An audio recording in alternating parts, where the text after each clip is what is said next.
Question number 19 দিয়েছে সরল সুদ থেকে, যেখানে আমাদেরকে বলেছে কত বছরে কোনো টাকা 18.75% বার্ষিক সরল সুদে দ্বিগুণ হবে।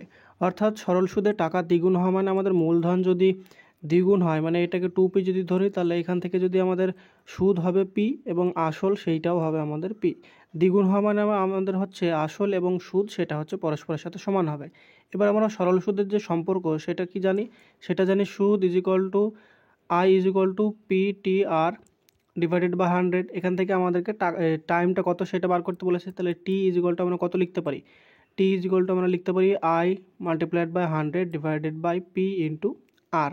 এবার এখানে যদি আমরা ভ্যালুটা বসাই তাহলে কী পাবো, দেখো I এর ভ্যালু হচ্ছে আমাদের p আর ধরেছি, আর এখানে আসলে ভ্যালু আমাদের একই, তাহলে উপরে দুটো একই থাকবে, সেই দুটো কেটে যাবে। এখানে r এর ভ্যালু দেওয়া আছে আমাদেরকে 18.75%। তাহলে পি যদি কেটে যায় তাহলে আমাদের দেখো শেষ পর্যন্ত কি আসবে, উপরে আছে কত আমাদের 100, আর নিচের যে দুটো দশমিক আছে সেই দুটো দশমিক তোলার জন্য আমরা উপরে একটা 100 লিখতে পারি, আর নিচে আছে 1875। এবার দেখো 1875, এটাকে যদি আমরা 25 দিয়ে কাটি তাহলে এইটা পাই আমরা 75, আর 100কে যদি 25 দিয়ে কাটি তাহলে এটা পাই 4। তারপরে 75কে 25 দিয়ে কাটলে পাই 3 এবং 100কে 25 দিয়ে কাটলে পাই 4। তাহলে উপরে আমাদের এলো 4 4 16 আর নিচে এলো 3। এইটা যদি কাটাকাটি করি তাহলে এইটা আসে 5 পূর্ণ 1-3 বছর। এইটা হচ্ছে আমাদের টোটাল টাইম।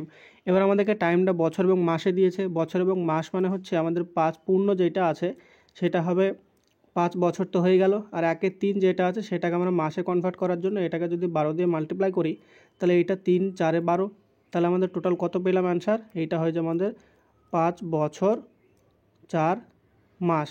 এইটা হয়ে যাবে আমাদের টোটাল টাইম, যেই টাইমের জন্য আমাদের টাকাটা সরল সুদে দ্বিগুণ হবে। তাহলে আমাদের 5 বছর 4 মাস, অর্থাৎ অপশান নাম্বার বি এখানে হয়ে যাবে সঠিক উত্তর।